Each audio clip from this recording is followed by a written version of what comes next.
Alors ça, c'est un témoignage, c'est pas une question, c'est un témoignage et je sais que les témoignages sont très aimés à Namaste TV, vous aimez ça. Bonjour à l'avant-garde de la résistance nationaliste. Je vous écris tout d'abord pour vous remercier de votre travail et vous méritez toutes les louanges dithyrambiques que vous recevez de la part de vos donateurs. Je suis né en Europe. Mes parents ont déménagé dans le Rock, donc le Rest of Canada, lorsque j'étais adolescent au commencement du nouveau millénaire, car à l'époque, le pays avait un tout autre visage, bien plus uniforme et paisible. En effet, il s'était installé dans une des provinces de l'Ouest, car c'était un univers homogène, loin de l'environnement multiethnique et multiconflictuel dans lequel j'ai grandi, où les pouvoirs publics avaient déjà baissé les bras pour éviter de déclencher une guerre civile raciale. Ils ont fait un « white flight », entre guillemets, une fuite des Blancs, avant même que ça soit devenu une expression utilisée par certains droitards. J'ai déménagé à Montréal dans les années 2000 et je suis devenu souverainiste très rapidement.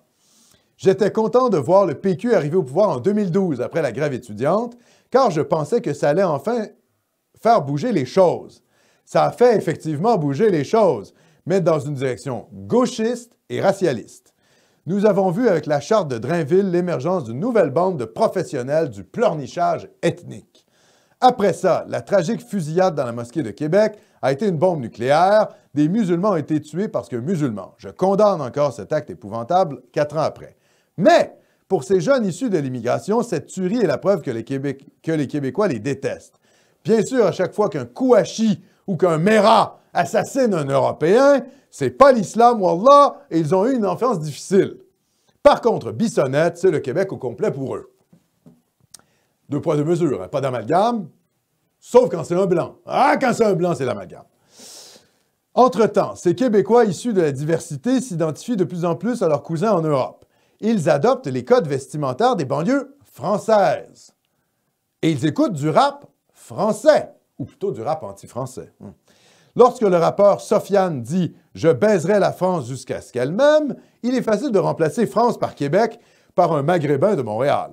Vous rajoutez à ça l'iconographie criminogène de ce genre musical, rap! C'est ça le problème.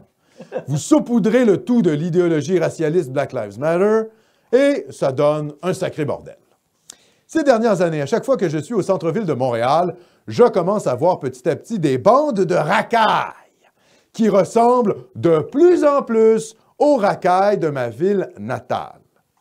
J'ai déjà assisté à des bagarres entre jeunes Maghrébins et jeunes Africains en pleine rue Saint-Denis. Je vois les mêmes comportements, le même genre de vocabulaire et bien sûr, le contexte politico-médiatique va les victimiser à outrance.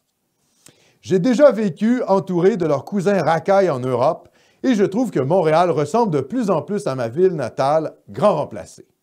Pire encore, l'émergence du concept de racisme systémique pousse l'administration végétale, l'administration de Valérie Plante, qui se veut l'avant-garde du progrès, a probablement donné comme ordre au SPVM de ne plus contrôler les Québécois racisés, entre guillemets. Donc, il ne faudra pas s'étonner de voir d'ici les prochaines années de la violence gratuite similaire aux images que l'on peut voir en France. Pour conclure cette lettre, permettez-moi de vous dire ce que je pense du Montréal des années 2020. Entre les sales Français bobos gauchistes qui adorent parler anglais, les Montréalais qui s'autoflagellent d'être des colonisateurs vivants sur un territoire non cédé, les anglophones qui nous chient à la gueule et cette jeunesse racisée qui déteste le Québécois moyen, non merci. Bref, au diable avec Montréal, je vais quitter cette île satanique dès que je peux, car elle est pourrie de l'intérieur.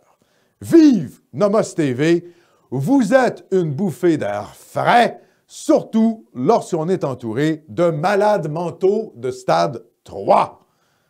Jean-Francis François.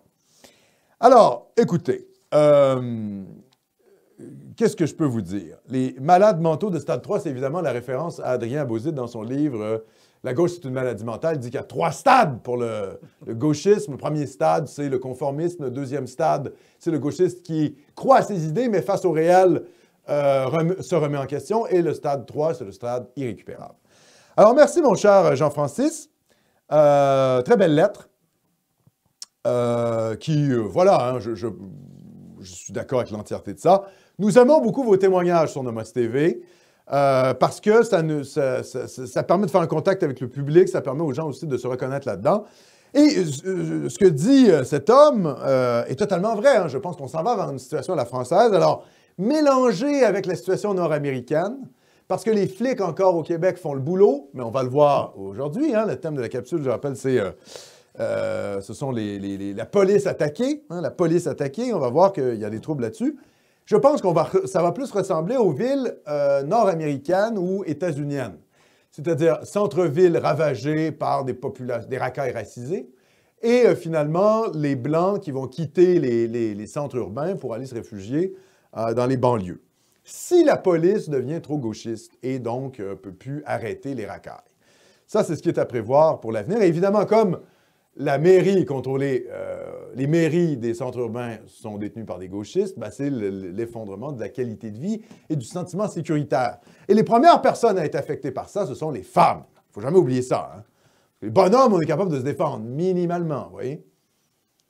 Les femmes qui se font agresser, c'est plus grave. Hein? Nos sœurs, nos cousines, nos mères, nos tantes, nos épouses. Là, c'est problématique. Là, c'est moins drôle. Là.